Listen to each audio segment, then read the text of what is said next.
This week on The Futurists, what happens after the wrecking ball?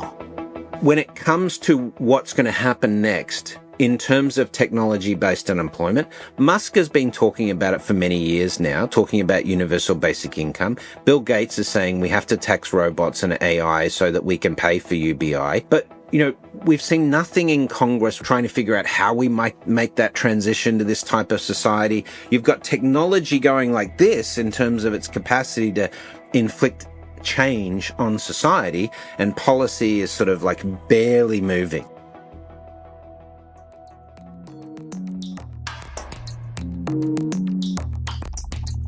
Hey there, welcome back to The Futurist. I'm Rob Terzic, and my buddy Brett King is joining me for a special edition where we sort through the wreckage of what used to be Western civilization. Seriously, Rob, it's like, often we get asked as futurists what our predictions for the future are. And of course, we talk about the fact that we don't predict the future, we forecast and, so forth. But a follow-up to the Great Depression, it wasn't on my bingo card for this year. But it's very interesting to sort of look at this environment right now. And I'm amazed at how many commentators on the right think that tariffs might just work this time, when essentially never have trade wars ever really, given any advantage. I mean, the Smoot-Hawley Act, we know that was a key element in the Depression, the 1930s Depression.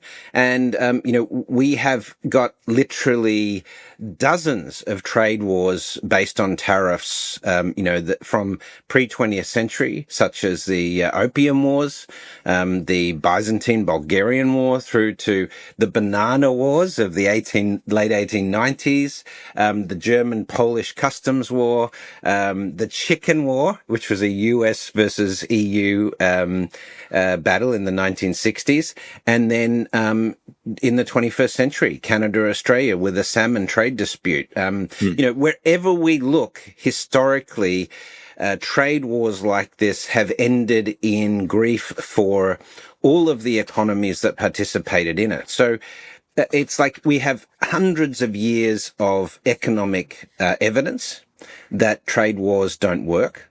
So my question, I guess, that I'd like to explore is, given that very clear economic evidence, why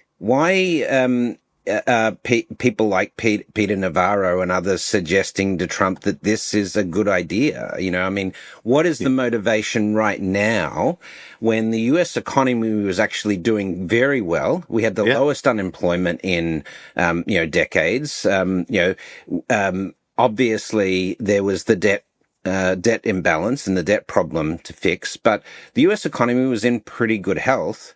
So why take it off the rails like this with, the stock market crash and so forth? What has to be the motivation? That's sort of really what I'd like to get into with you today. Yeah, and after you erase $5 trillion of American wealth in one weekend, you better have a pretty good plan for an outcome that's going to restore that plus more, right?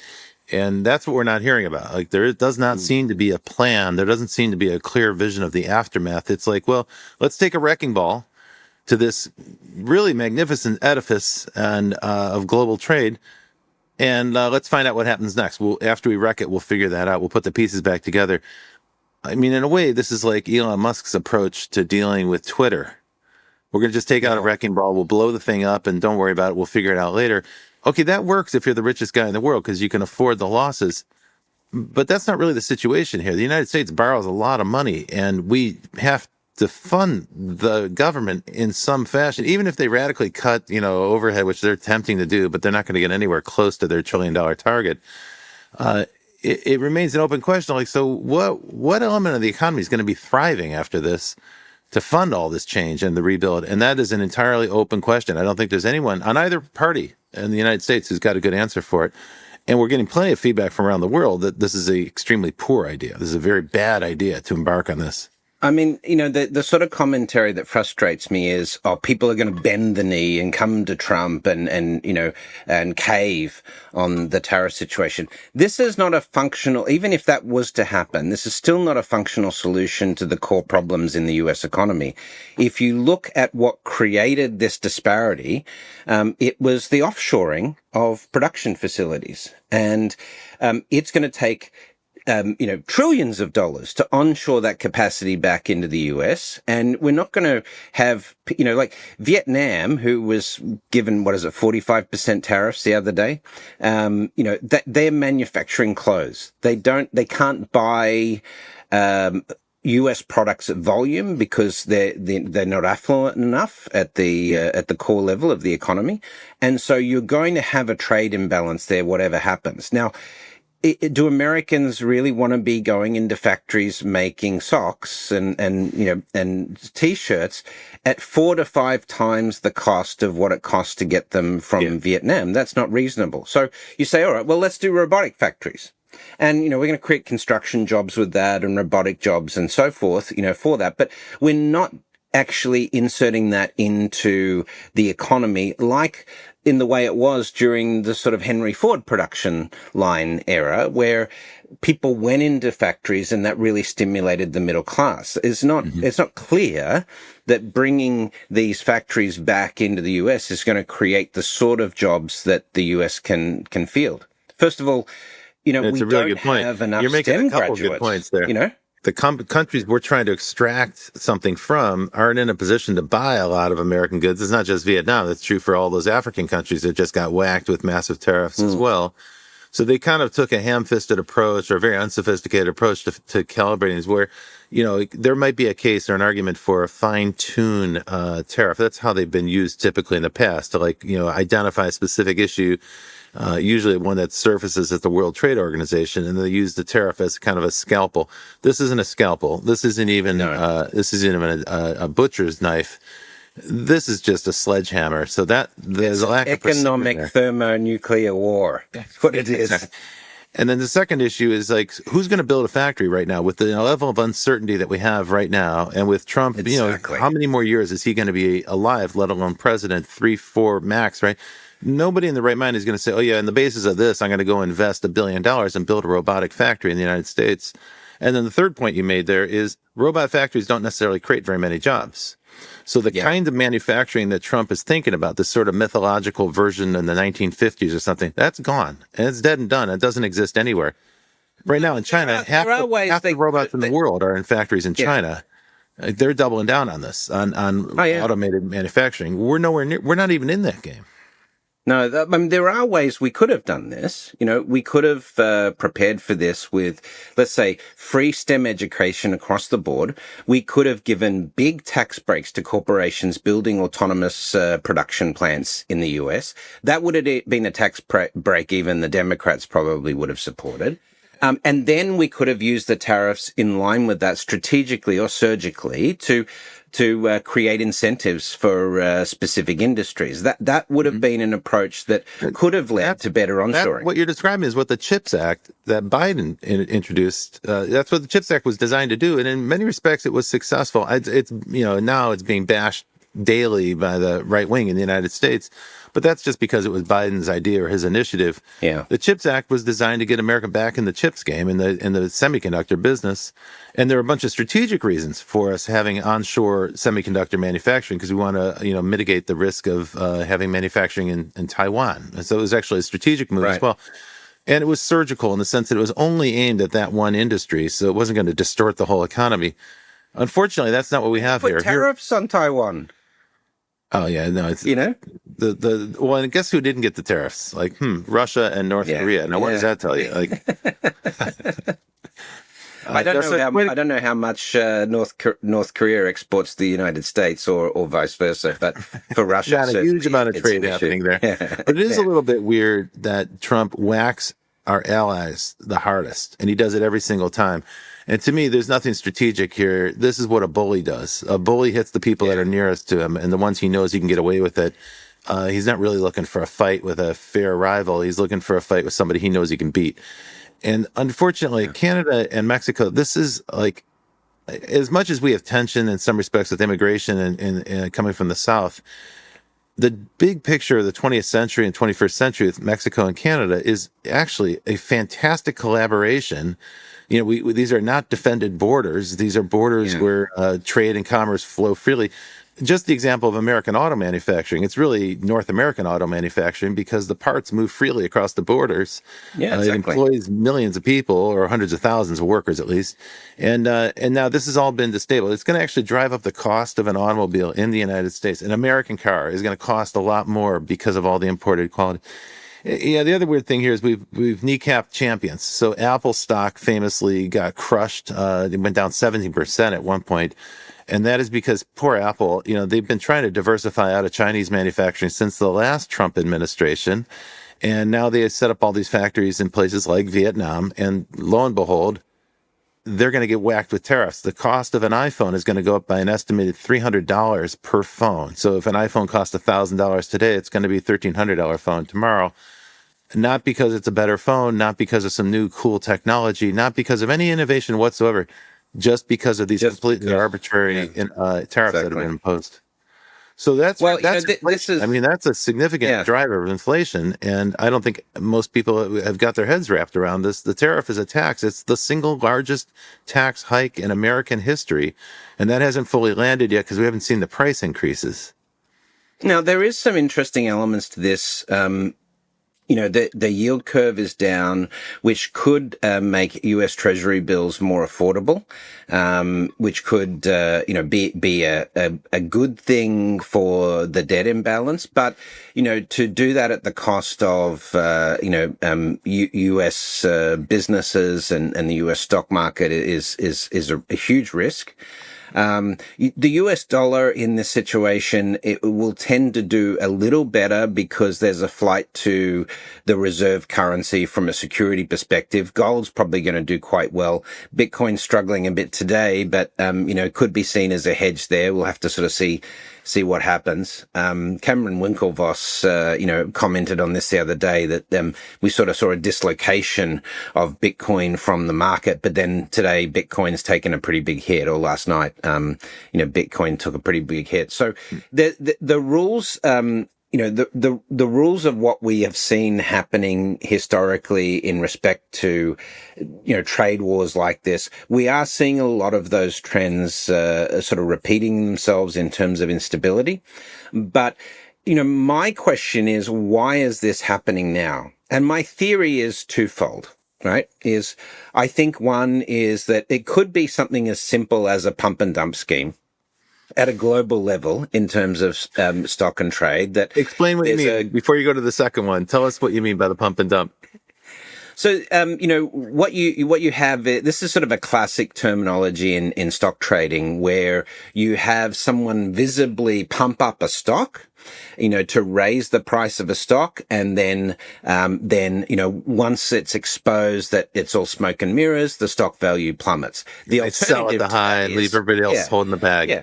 Exactly. The alternative to that is you dump on the market, something that lowers the value, incredibly, and then you buy in at the low point when everyone is skittish about the stock. So that's right. This is what the speculators did in the 19th century with the stock market. It was like a game, right? They would spread misinformation and drive prices up or down, and then play the opposite. Yes. So you think that's a possibility? Buy on rumor, sell on fact, right? Yeah, it's a possibility, right? Right. Because you have a bunch of people in there that theoretically have the capability to really move the market, when it's at its low point. But the other element in terms of why now, in terms of the timing, if you hear the communication coming out of the administration, it's all about China, China, China, right? And how we're going to pull back China. Yeah. Pull back China, from their, how dare they think they can compete with the United States as an economy and so forth. And this is the last chance to stop China in their tracks and sort of basically teach them an economic lesson. Well, the problem with that is that China has been investing now for 10 years in infrastructure in places like Africa. Now, if you're an African, government, in the current scenario, even with the tariff situation here, are you more likely to align yourself with China, who's been investing in your ports and roads and airports and infrastructure over the last decade, or are you going to yield to the United States, who's now put this penalty of tariffs on you? This is the key problem that the US has. China's ability to respond to these tariff wars in terms of onshoring capacity that they don't have currently is far superior to the US. So if this trade war is successful in achieving, what the administration thinks it can with China, China's ability to mobilize and reshape their economy currently is much better than the United States. So they're likely to come out of this significantly stronger. But I there think is that's a a really valid theory point. that you collapse the yield curve and the debt that China's holding of the United States, they have less power over. So this is sort of one of the outliers there, that this may be a sort of way to renegotiate the US national debt, which clearly has been something that Musk has been focused on very clearly over the last couple of years as something that has to change. But it really can't isn't it change without the self-defeating to do that? Isn't it like saying we're going to blow up this whole economy in order to renegotiate the debt? And maybe that's what's required. Maybe you have to take a hostage, but it's a little strange to put a gun to your own head and say, "All right, I'm going to blow this thing up in order to renegotiate." I have a hard time understanding why the Chinese would say fine with that.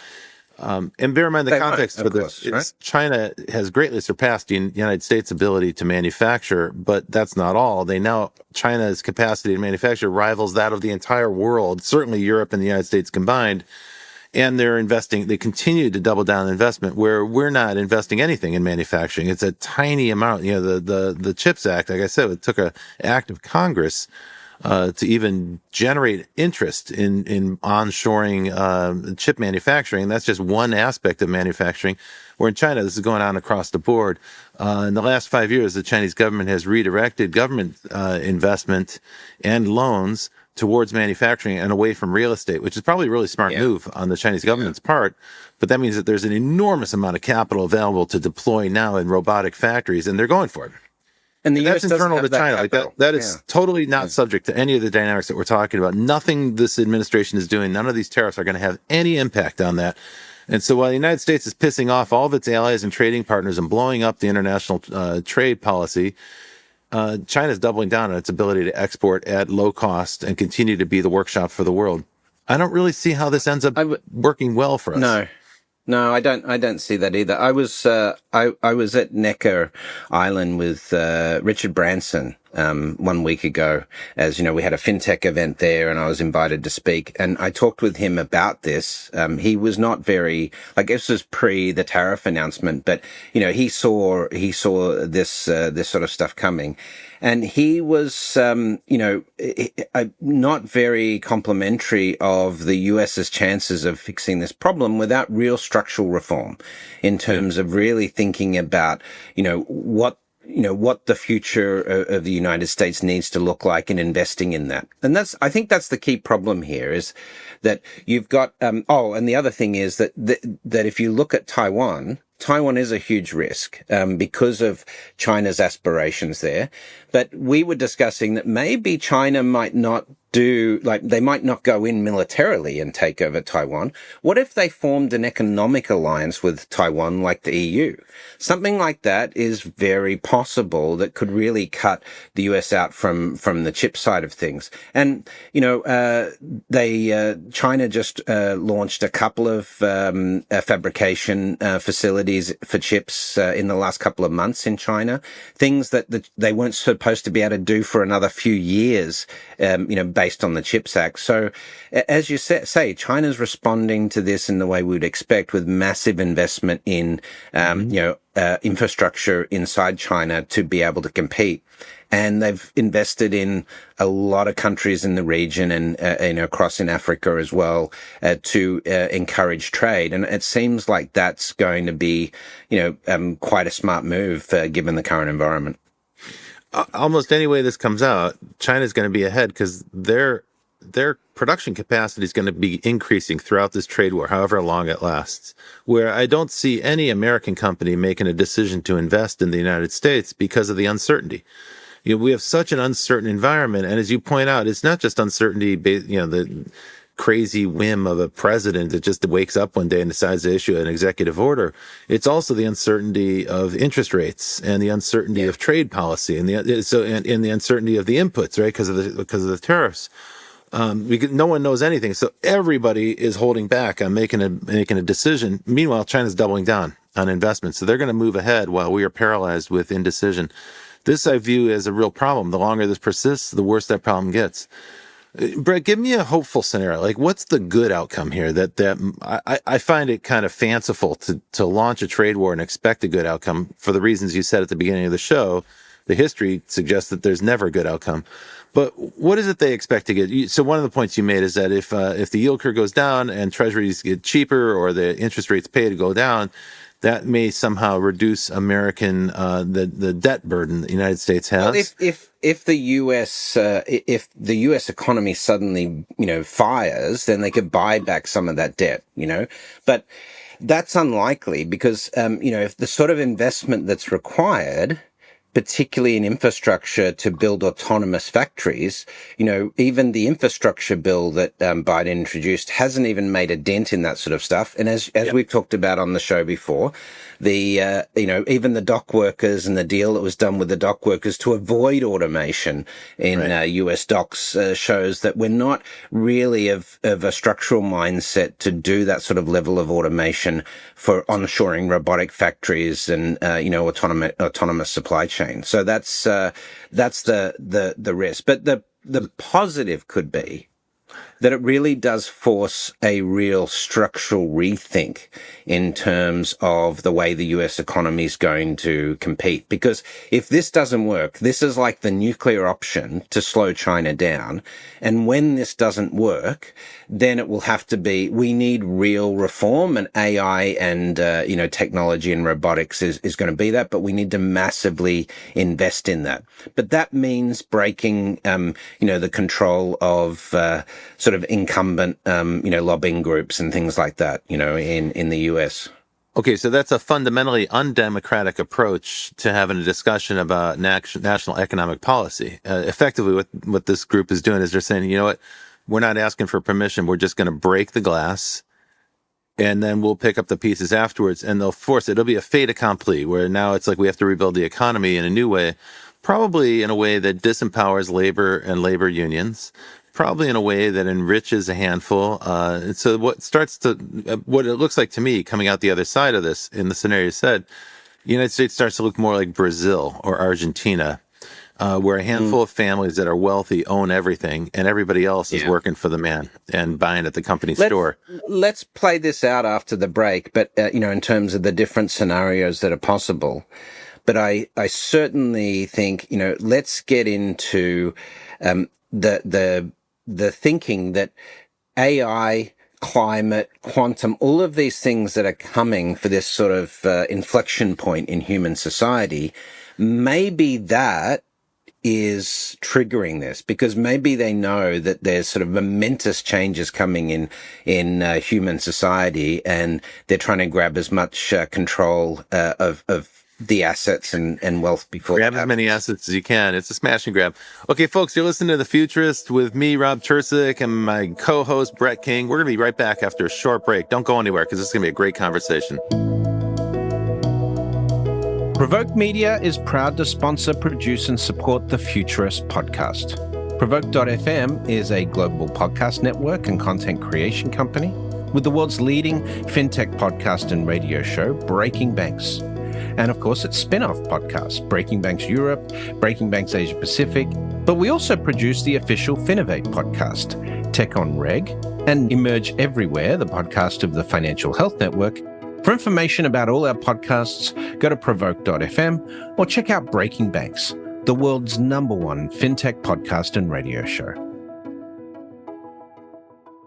Hey, welcome back to The Futurist. I'm Rob Tercek with Brett King. And Brett, before the break, we were talking about the scenarios. Actually, we were trying to talk about possible positive scenarios, although we were struggling to come up with any But you had a second thought about what this wrecking ball might achieve or what it might accomplish for a future economy.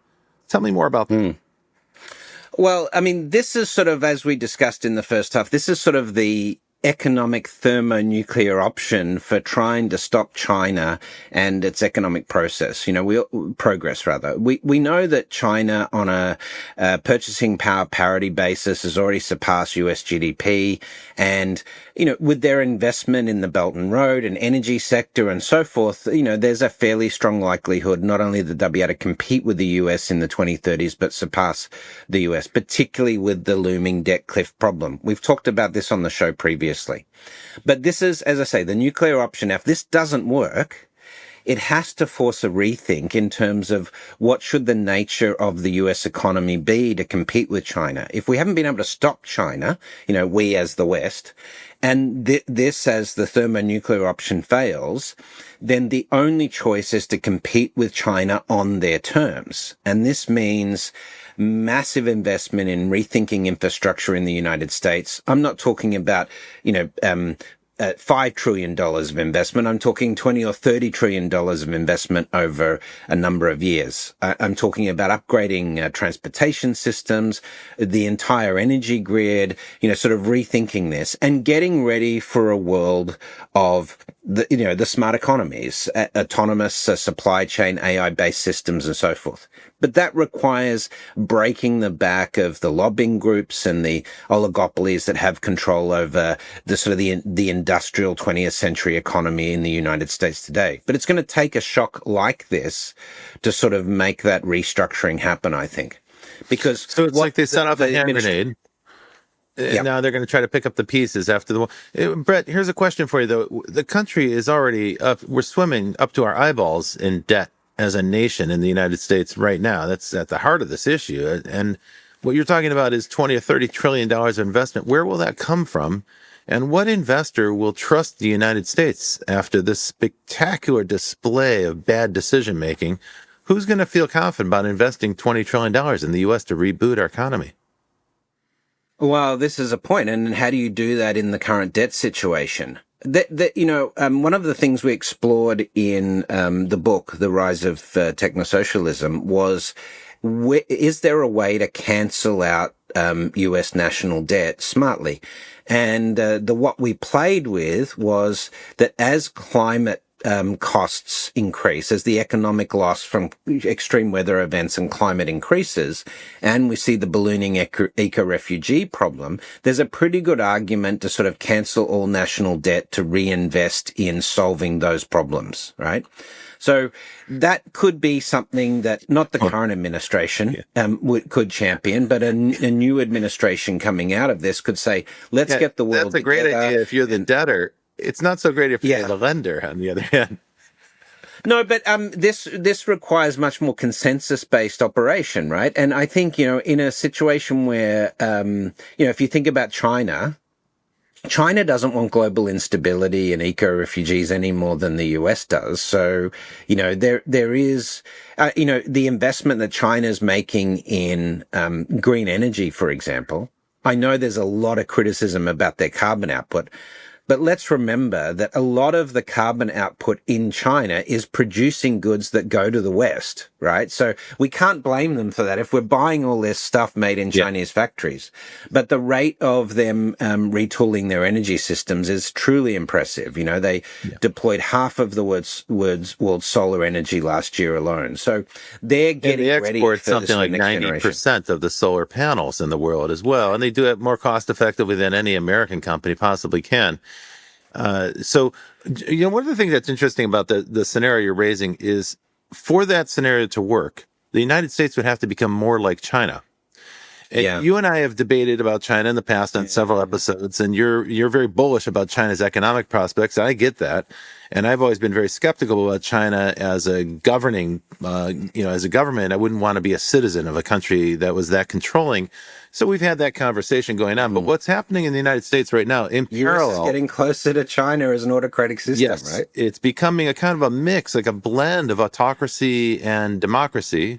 And already we've kind of, our current president has neutralized Congress. They're functionally ineffective. A lot of what Congress held as power to check the president has been ceded to the president, to the executive branch. Executive orders, yeah. And now he's also he's got the Supreme Court on his side, and some would speculate that he's got some measure of control over the judiciary. I'm not so sure if that's true, but nevertheless, what you're seeing is a concentration of power in the hands of one man, who's backed by the richest man on the planet, who has already indicated that he's willing to spend an unlimited amount of money to back candidates for Congress, whether it's for the House or Senate. If there are people sitting in the Senate today or in the House that do not comply with Trump's wishes, then they're going to get primaried by a Trump supporter, by a MAGA person in the future. And Musk has made it clear he'll spend an unlimited amount of money to do that. So you've got power and money combined. And don't forget that the people who were invited to President Trump's inauguration were among the richest people in the United States. So you had sort of like a parade of oligarchs in the United States. And this is a very un-American kind of concept that oligarchs are there at the White House celebrating with the president.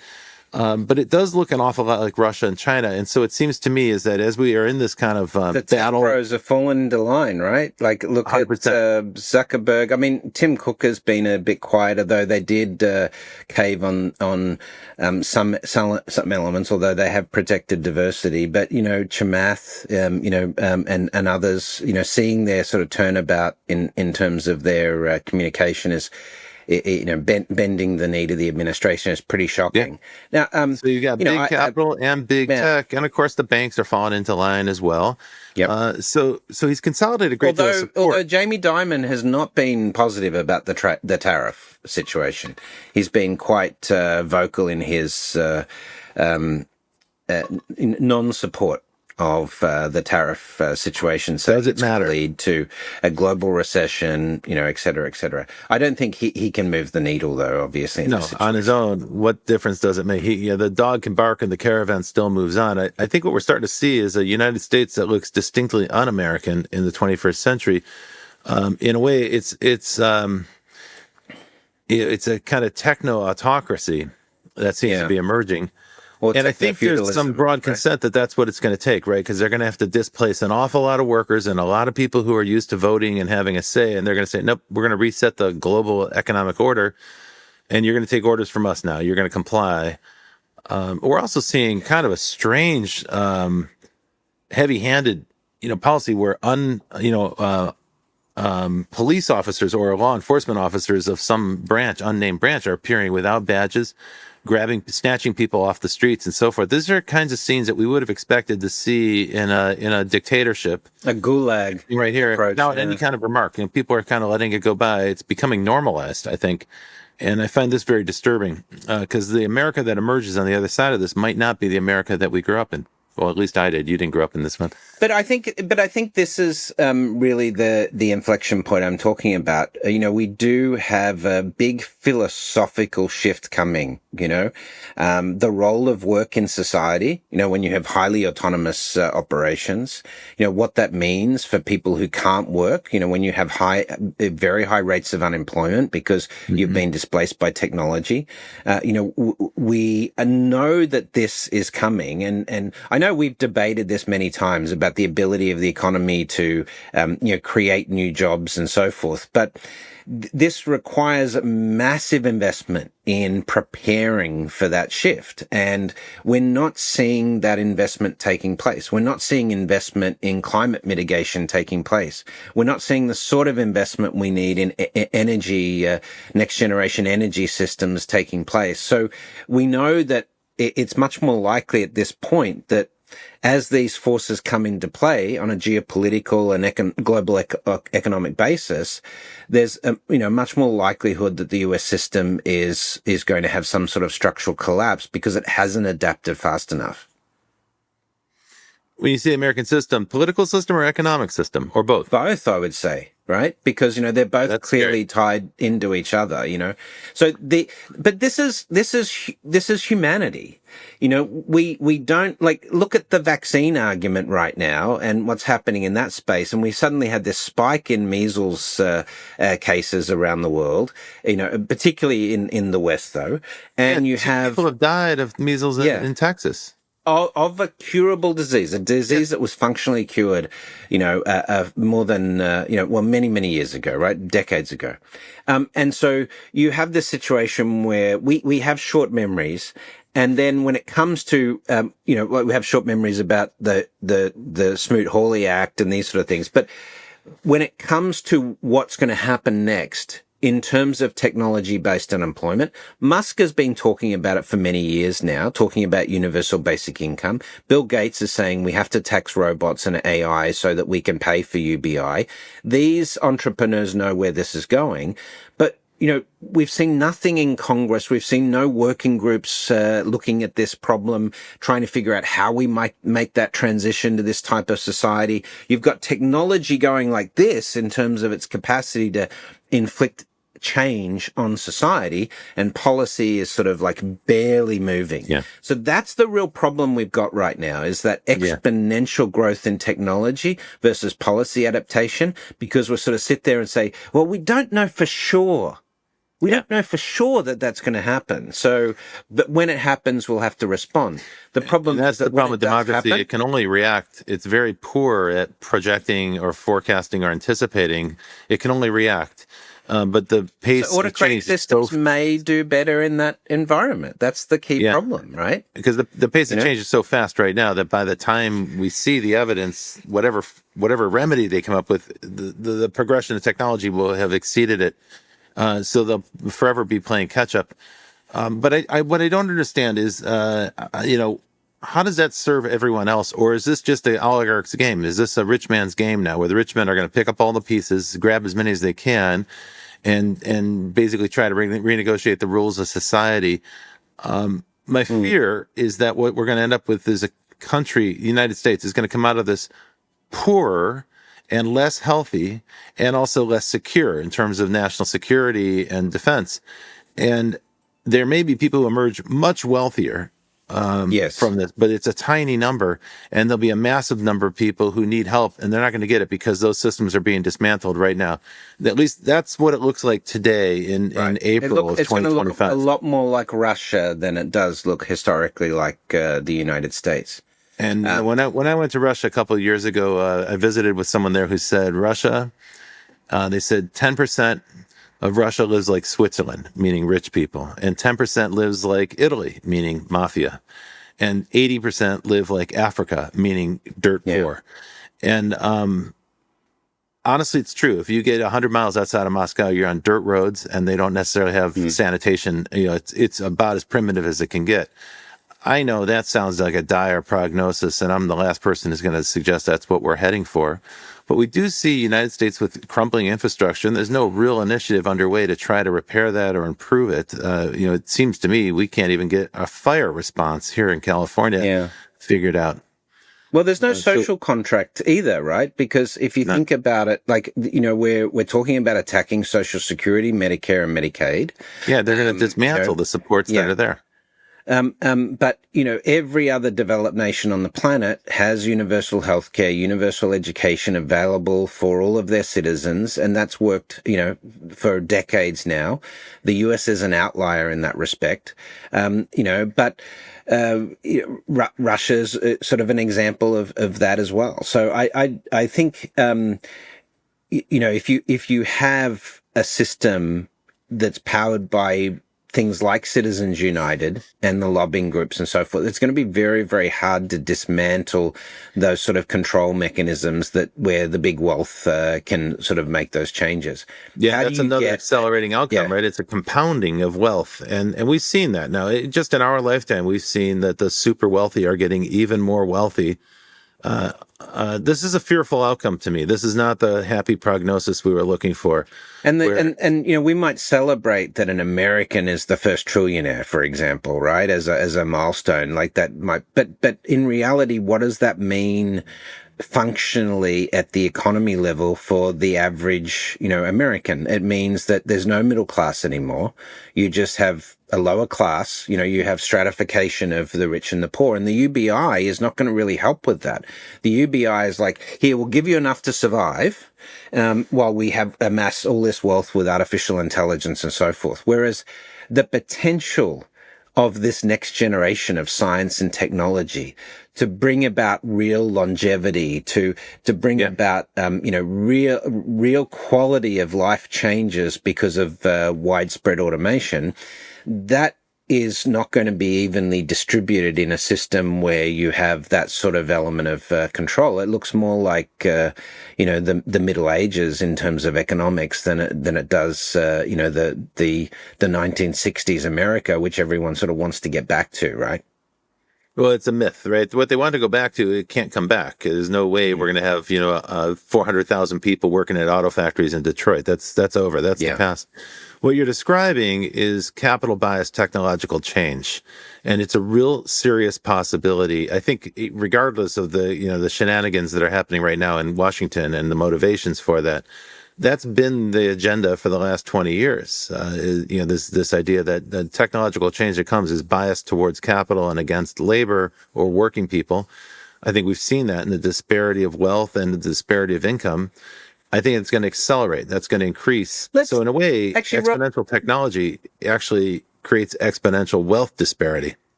Yes. Let's play a little game.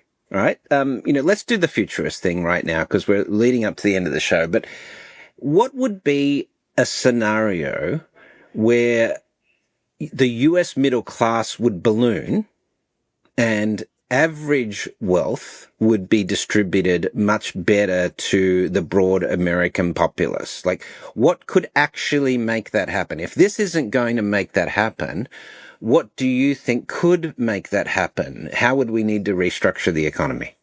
It's a really interesting question. So, Brett, right now I'm starting a company, and in the company that I'm starting, we hired a head of product who's great. And last month I was speaking to him. I said, "Hey, how many people did you have working for you in the past?" And he said about 10 or 11 people, depending on what projects he was working on. And I said, "In this company, how many will you need?"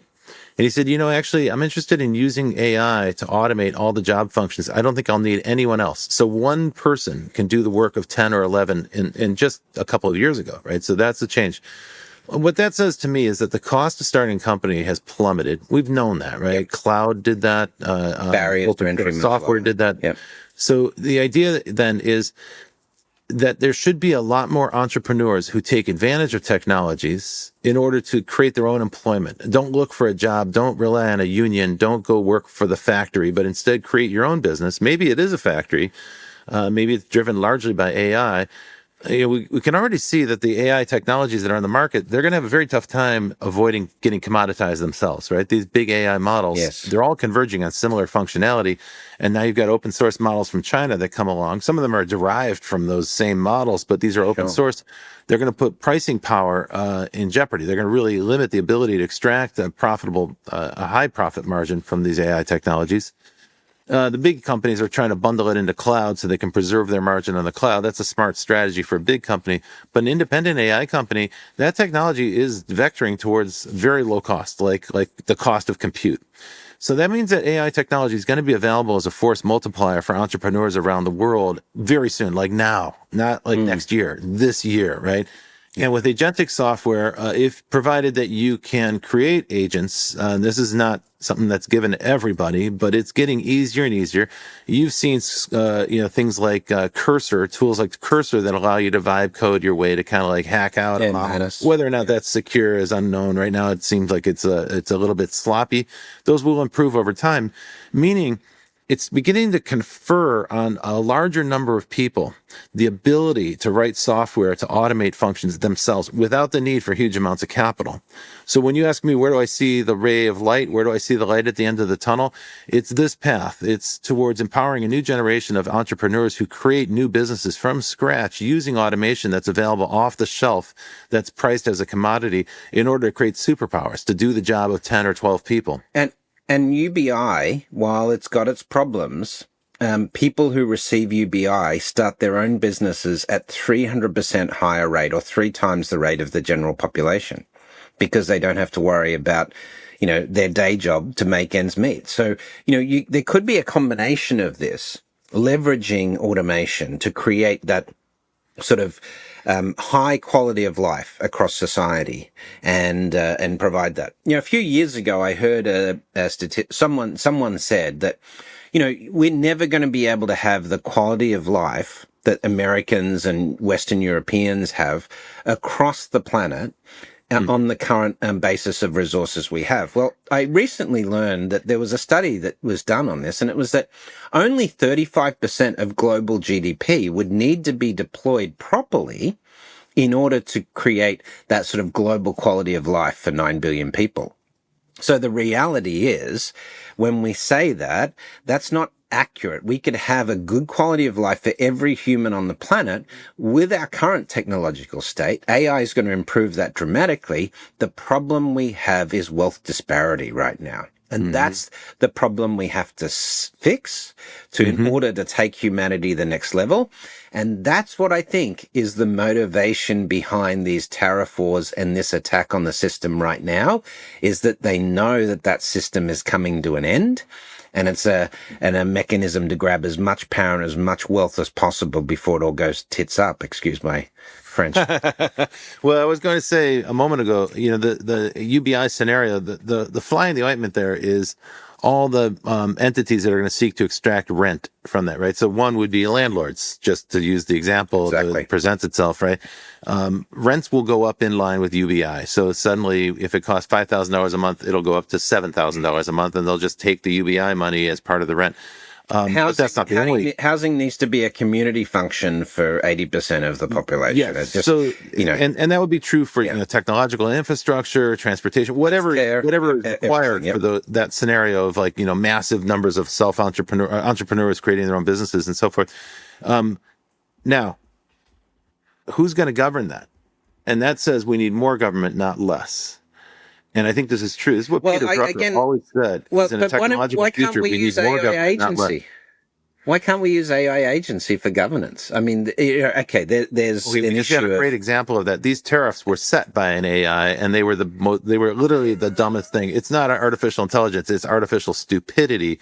So we had a brilliant example of how not to use AI. Maybe someday, but not yet. And honestly, these systems aren't trustworthy enough. I would not say that. I mean, you deal with the credit card companies. Visa's already said they're not going to empower agents to do transactions with Visa credit cards because there's going to be so many flaws. Well, we haven't trained them on financial data yet, right? That's the problem. Is ChatGPT, Claude, these things have not been trained on financial transactions. They blew up the economy, and yet the systems that we're talking about for the future aren't really mature enough yet, and we haven't really done the work to figure out how they might work, and there isn't really a good framework here for governance. I think it's a big missing piece of the equation. While they're rapidly dismantling the existing governance.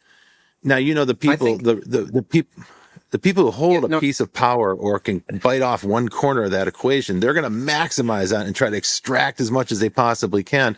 So we're going to need someone to come with a sledgehammer and beat that down. And I'm talking about banks, and I'm talking about tech companies, and I'm talking about food companies, and and landlords, big real estate trusts. So I don't see this particular government making an effort to undo any of that. I don't think that'll be the next government, if there is one. Well, I think what's clearly going to happen is this isn't going to work.